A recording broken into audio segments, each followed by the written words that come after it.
So we've actually shared this across NIH and HHS, and we've done a lot of training.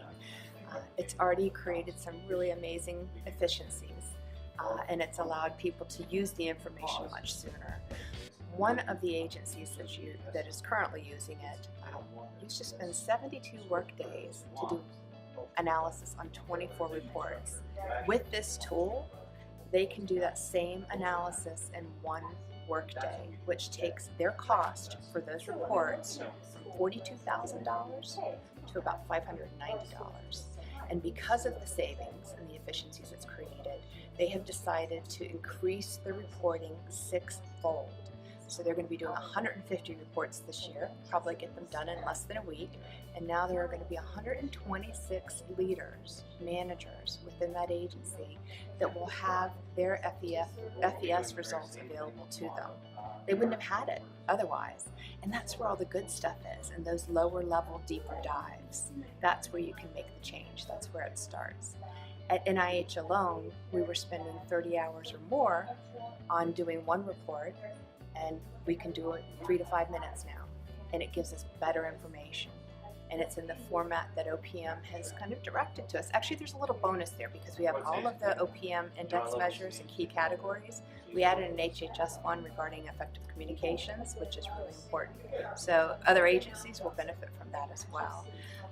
But our cost, our time went from 30 hours to 3 to 5 minutes, which means one report went from $1,350 to $3.75, and we have 21,000 opportunities to do that. That's a lot of money.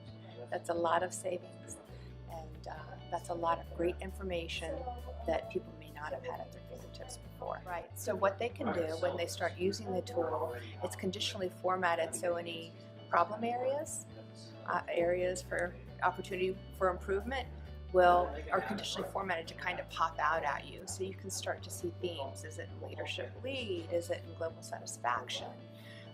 What we've noticed is that across NIH and across HHS, there are some very similar problems that we could probably address at a very high level. But there are also some areas where, for instance, NIDDK, where I work, they do really well. We scored like the highest at NIH. We've done this the last couple of years because we really use this information year-round. So we look really good when you look at the scores at the NIDDK level. When you do the heat map to see all of the sub-offices, we have like 12, 14 sub-offices that we can do because they had 10 or more participants. You'll see that we have some really strong ones scoring the 90s, and years ago we had one that was really bad, so their heat map was like yellow and red and orange, but that was lost because some of the other areas were doing well, and initially we were only looking at the institute level. It wasn't until we saw the deeper dive that we knew we have to work on this area, and so we were going to focus on this area in these categories. So you can look at areas, or you can look across the board, and you can work on your initiatives based on that. Well, I started as an administrative assistant, then an administrative officer at NCI. I've been at 3 different institutes at NIDDK, at NIH, and I've been at NIDDK for about 6 years now.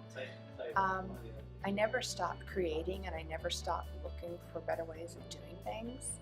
Sometimes when you're in a large institute, you hear just do it this way, you've always done it that way, don't ask questions, but I've been very blessed to have leadership that empower you to do innovative things, and they support you. My executive officer is here with me today. My director is very supportive. And so they encourage us to look for efficiencies and to share them, not just keep them internal. So that's what we're hoping to do.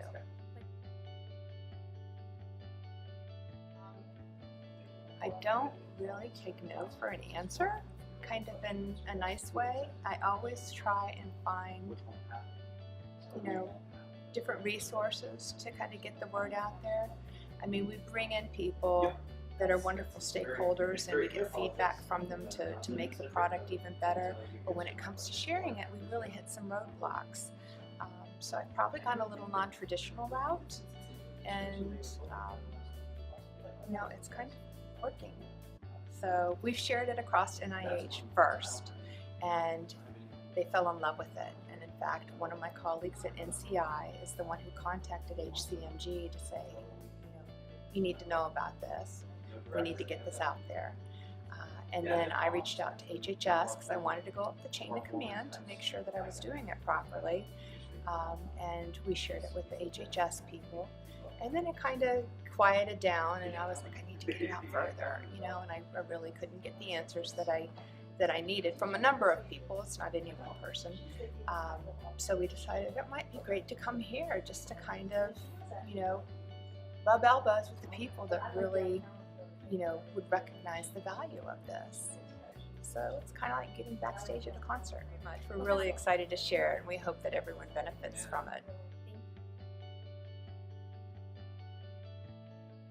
Well, that sounds exciting. It is exciting. I like making things better. That's what I do.